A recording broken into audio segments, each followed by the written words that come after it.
Make sure I'm not crooked. All right, cool.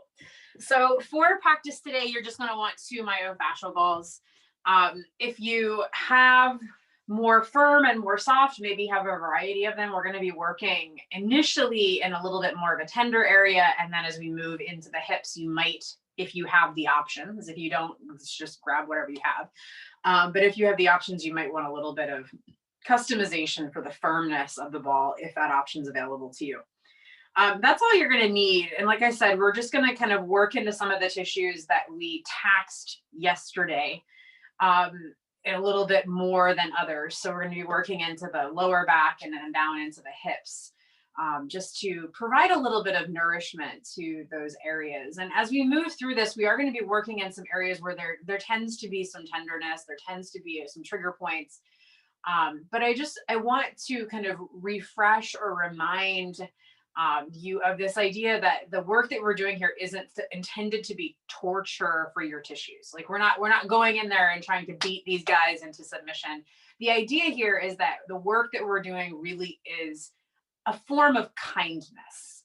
It's a form of cellular reset and calibration. So as we work through it, if your tendency is to kind of dig and drive and push into these areas, see if you can, and maybe the physical mechanics of it don't change, but see if you can kind of apply a slightly different lens to it and just kind of marrying this idea, this intention with the practice that this is intended to be a form of nourishment and kindness and compassion to ourselves.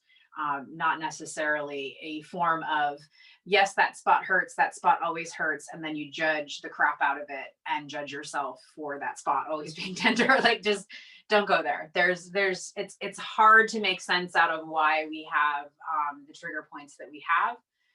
It's even harder to make sense out of why, if I always work on this area, isn't it getting better? So don't even go there. Just remind yourself that it's not about the result of what happens. It's really about this practice of coming back to kindness, of coming back to really nourishing yourself in this way, so that maybe that area doesn't soften up or doesn't release tension during the practice, but maybe throughout your day as a cumulative effect of this kindness and compassion and practice, that really things start to shift over time. And a lot of that begins with your mind. The research really suggests that that the role of our mind and the approach of the intention that we have for these practices really does have a profound effect on the way our bodies respond to them. So with that in mind, I'm going to have you come onto any position on your back. This is just going to be your home-based position that we'll keep cycling back to, so that you can watch things change as we move through the practice. So any position on your back is fine. Have the balls close by so that you can reach them easily. And again, it doesn't really matter the shape here. I just want something that you can keep coming back to. So if lying flat on your back isn't working for you this morning, know that that's normal and fine. Especially if you spend a lot of time seated or even standing throughout the day. Doesn't really matter. Eventually, lying on your back might feel a little bit weird. So you can bend your knees, let your knees fall in and touch each other. That can feel a little bit more spacious in the hips and lower back. Or you can take your knees out to the side feet together. Anything is fine. Just something that you can keep coming back to throughout your practice. And then let your arms rest in a comfortable position. And take a moment here just to find your breath. And to allow the weight of your body, the weight of your bones, to settle into the floor.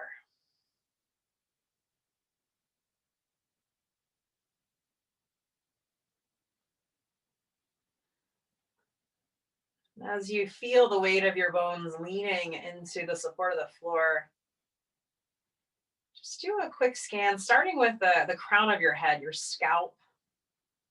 Do a quick scan through your body. Very slowly, very systematically, just noticing anything that stands out. Noticing any clenching. Noticing any hardness or softness. maybe behind the eyes, maybe in the jaw. And then moving past your head into your neck and shoulders, noticing any areas of warmth or coldness. Noticing any areas that feel a little bit more alive.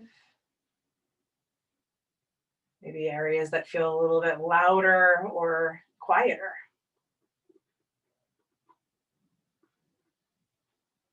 And moving down through the torso into the hips.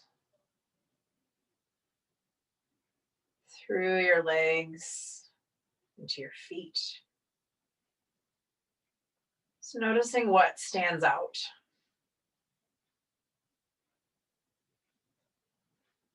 And then bring your attention to the very edges of your nostrils. Notice the breath as it passes here. Maybe even noticing that the breath is a little bit cooler as you inhale. And the breath that's passing the edges of your nostrils a little bit warmer as you exhale. Noticing this exchange of air, taking in the nourishment of the air around you. And then sensing this process of the exhale as you let go of anything that is no longer usable by your body. Sensing that this simple act of breathing is a form of nourishment.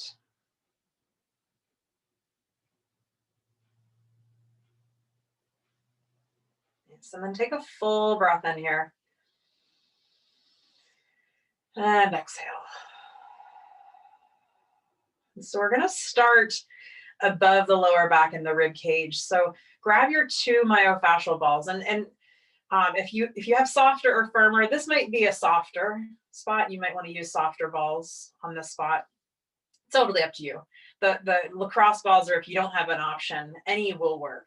But just know that at any point, if you're working on something that feels more tender and you want more padding, you could put a blanket or a sweatshirt or something on top of the ball and then lay on it so it's not as much pressure. But from here, bend your knees, feet flat to the floor. You're going to roll over onto your left side here. And then with the 2 balls in your right hand, you're going to take the balls about at chest strap level, one on top of the other. So right now I have one at chest strap level, and then the other one is above that, closer to my head. And you're going to put both balls on the left side of your spine. So on the muscles just to the left side of your spine. And then once you get them in that position, you're going to roll onto your back again. You'll feel a little bit lopsided and the balls will be poking into your ribs. That's pretty normal. Just make sure the balls are to the left of your spine there. And they don't have to be far. I mean, mine are right up against the left side of my spine because we're actually going to be mobilizing the ribs a little bit. And then from here, take your left hand and put it on the right side of your ribs. You're kind of grabbing the right side of your body there. And then your right hand is just going to rest on your left shoulder.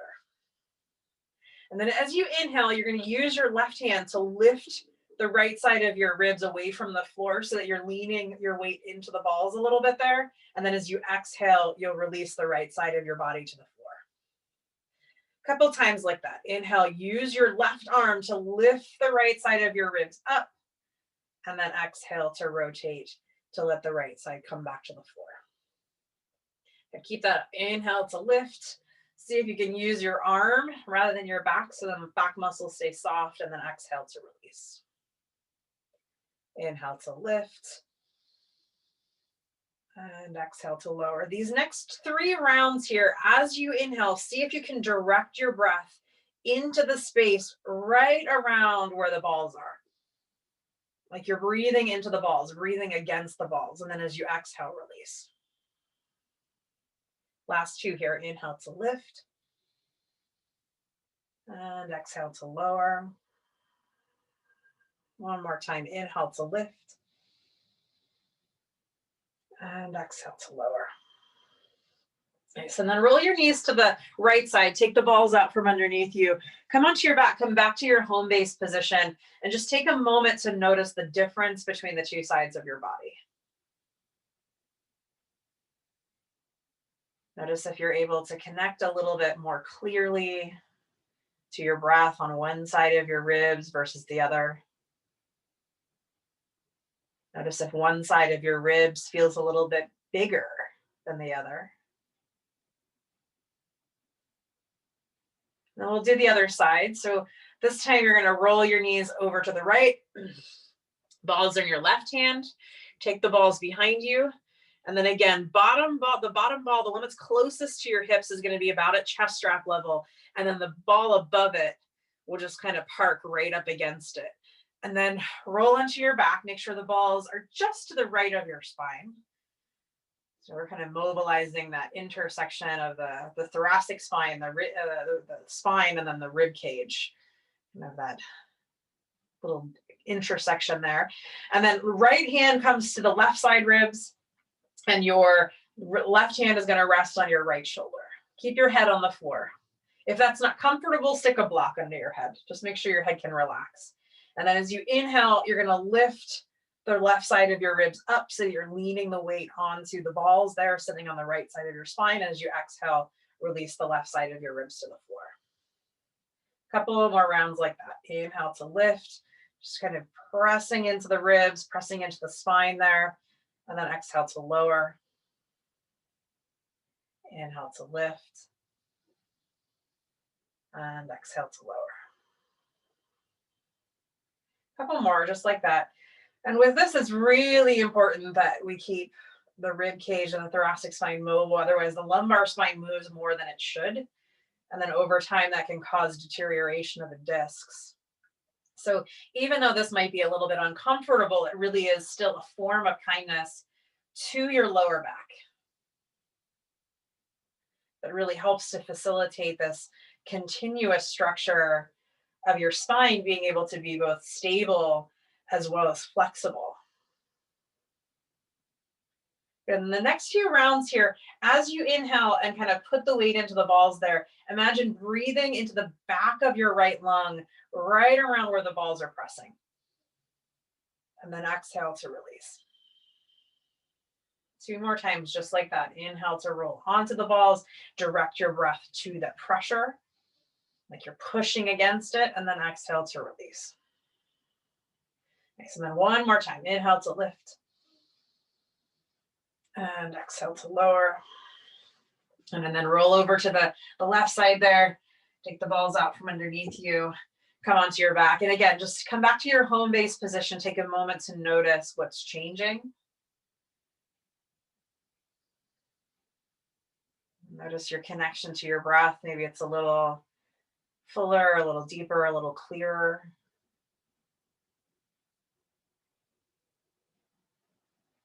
Nice. And then grab the 2 balls. We're going to work down into the lumbar spine now. So if you kind of notice here, take your right fingers and press into the right side of your ribs. And then walk your fingers down so you find like the bottom rib. It's pretty low, pretty close to your hip bone actually. So just sort of mark where that bottom rib that you can feel there is. There's more on the back of your body. There's some shorter ribs on the back of your body. But just notice where the last one is on the side of your ribs. And you're going to lift your hips up, take the balls to the back of your body. So one on either side of your spine. Move them about an inch away from each other, right around where you notice that last rib was. So it's pretty low on your lower back. Okay, maybe close to the deepest part of the arch of your lower back, depending on how deep that arch is. You may or may not notice it there. And then just let your hips kind of drop. They don't need to touch the floor, but feel the weight of your body leaning into the balls there.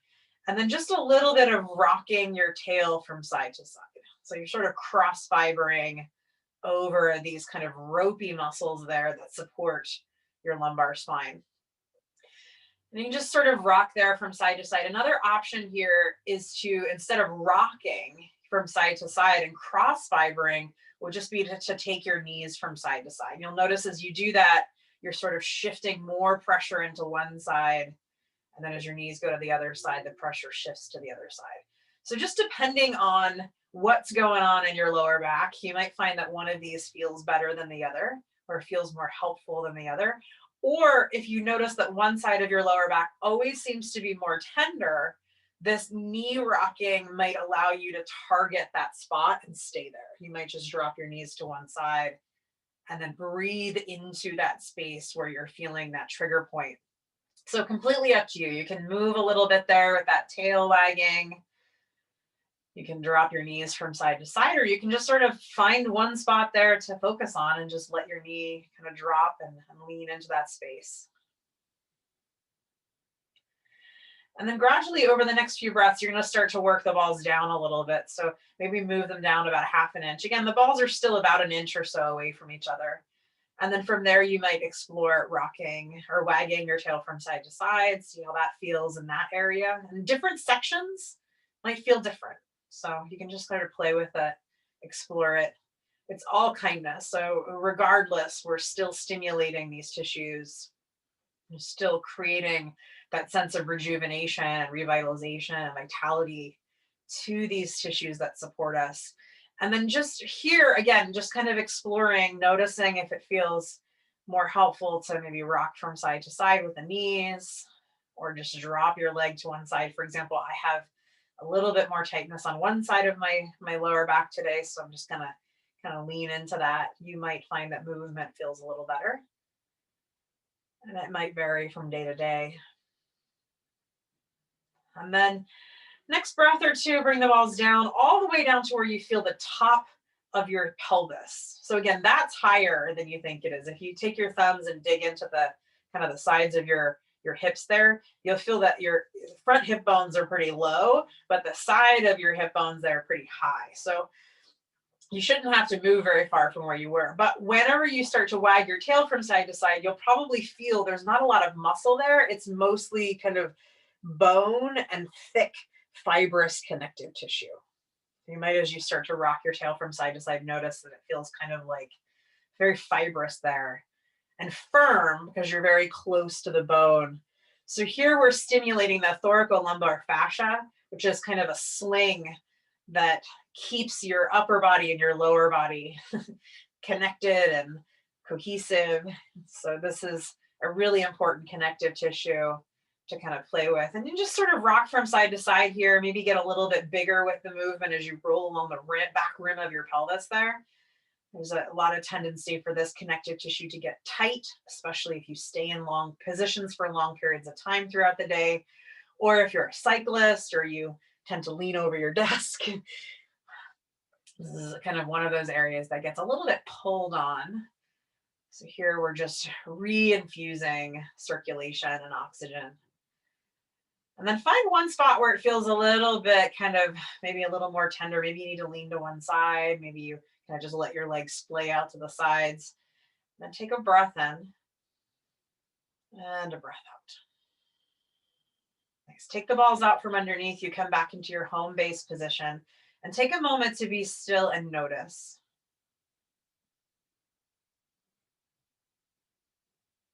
Notice what's shifting. Sensing that nourishment in the cells that make up these tissues. And take a breath in and a breath out. Nice. Then right where we were, we're going to go a little bit lower. So grab one ball in each hand, take the balls behind the back of your pelvis, like you're taking the balls and using them for restorative bridge. So you're going to put them on your sacrum and then move them about 2 inches away from each other so you're in the soft tissue there. So I've just sort of gone below the rim of my pelvis there, kind of into that where you put the block for restorative bridge, and then I move the balls a little bit away from each other and then start to rock from side to side. So here are the upper fibers of your glute maximus. Really important fibers. This certain orientation of the fibers makes them really helpful at external rotation.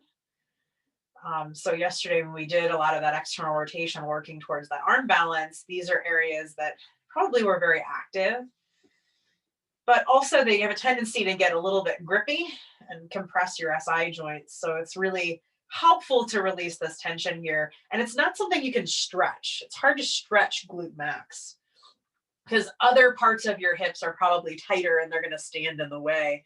So this is a really nice way of being able to target these tissues that are challenging to stretch. And then take a breath in there, find one spot.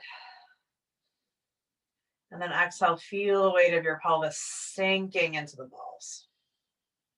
And do that again, full breath in. And exhale. Nice. So now we're going to work into kind of the side of the hip. So you just need one ball. So the ball that's under your left hip, you can get rid of that. And then where the right side ball is, you're going to keep it where it is, just take it up a little bit higher, so about an inch, and then straighten your right leg out. Keep your left foot on the floor, your left knee bent, but press into the floor so that you put more of the weight of your body on the ball underneath the back of your right hip. So the ball is a little bit higher than kind of the meaty part of your glutes. It's pretty high up there. And then as you sort of lean into that a little bit, you can keep your shoulders on the floor, or you can start to rotate to the side. Either one's fine. This one feels a little more relaxed to me, so I'm going to stay here. But if you're wondering if you're in the right place, first of all, you should feel some sensation there. If you're not, you can wiggle around until you find some sensation kind of in the upper outer corner of the right hip. Or take your right leg and press it down into the floor, and you'll feel the muscle contracting there. And then you can stay here and just be still. You can wiggle around a little bit if you like. Or one more option, can lift and lower your right leg. And it doesn't need to come all the way up. It can just be a small movement there. You're just lift and lowering there to create a little bit of glide.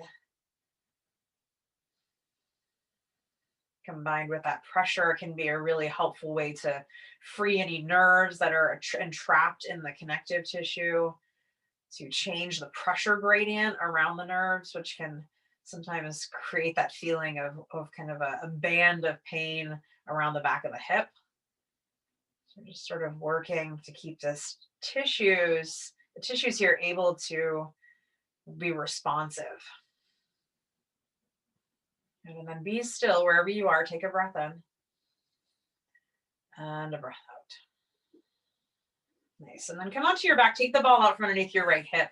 Come back into your home base position and take a moment to notice there the difference in sensation between the right and the left sides. Notice if it feels like one side of your body is a little bit more open and a little less constricted. And that might translate to a quality of like bigness, like you feel that your right hip is a little bit bigger than your left, or a little softer than your left. Take a breath in and a breath out. So with that sensation still pretty vivid on the right hip, you're going to put the ball on the same spot on the left side. So just for reference, you're kind of in that area around where your left back pocket would be if you were wearing a pair of jeans that fit you well. So kind of the upper left corner of your glutes. Once you get the ball in that position, stretch your left leg out. Keep your right foot on the floor with your right knee bent, and then press into your right foot a little bit there so that you can roll some of the weight onto the ball. So your left hip is really kind of leaning into the ball there, and then wiggle around in that back pocket region until you find something that feels tender. Shouldn't be difficult. If you're not finding anything or you're not sure you're in the right area, with your left leg straight, press your left leg into the floor, your left foot into the floor, and you'll feel the muscle contracting underneath the ball. You'll know you're in the right spot then. And then you can release that. So you can stay where you are. You can roll onto your left side there if you like, or just stay here with your shoulders on the floor. And then option to keep your legs still and breathe, or you can lift and lower your left leg a little bit there off the floor. And doesn't need to be a big range of motion, mostly just trying to move these different tissues that travel through these connections and facilitating that glide. And also stimulating hydration as well as healing.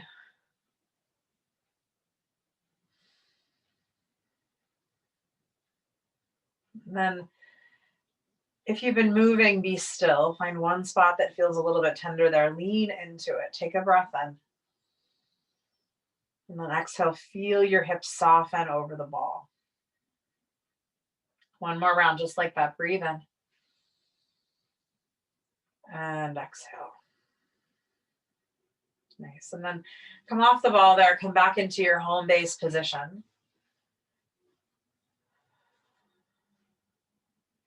Again, without fidgeting to fix anything, just start to notice what's shifted. So you might feel a physical shift, like the shape of your body has changed. You might feel that there's a little bit more ease in the tissues, a little less sensation. Might feel a sense of clarity, almost like clearing the static of communication in the body. Maybe you feel like you've awakened something within yourself. Or maybe it's more subtle than that. Maybe it's just an awareness. These parts of yourself that maybe you're a little more disconnected from.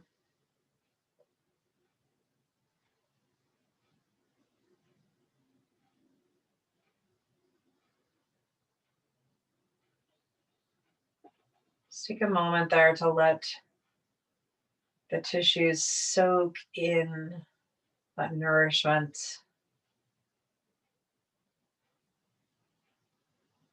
Sensing the effects of the myofascial release, but also the effects of your breath.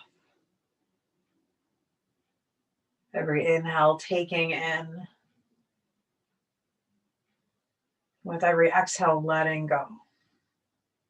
What is no longer useful.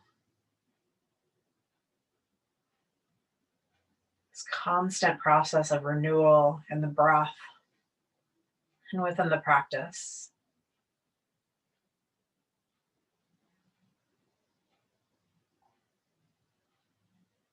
And then somewhere around the next couple of breaths, start to make your way up to sit. If you'd like to take a moment there to reach out through your legs and your hands and stretch everything out first, feel free.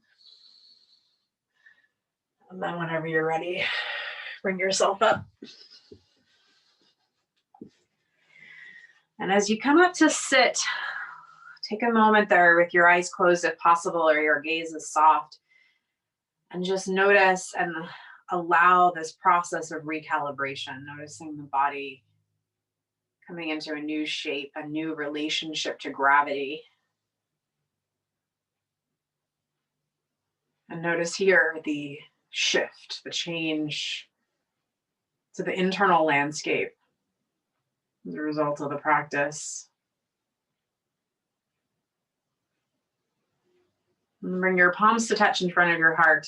A slight bow to yourself, a gesture of gratitude for taking the time today and every day to perform this form of nourishment. It's so easy to overlook these very simple ways that we can revitalize and rejuvenate ourselves so that we can face the day as a better version of who we are, more at ease, more nurtured, this feeling of being loved. And thank you so much for joining me for this practice.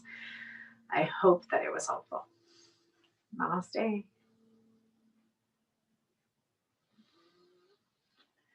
Thank you all.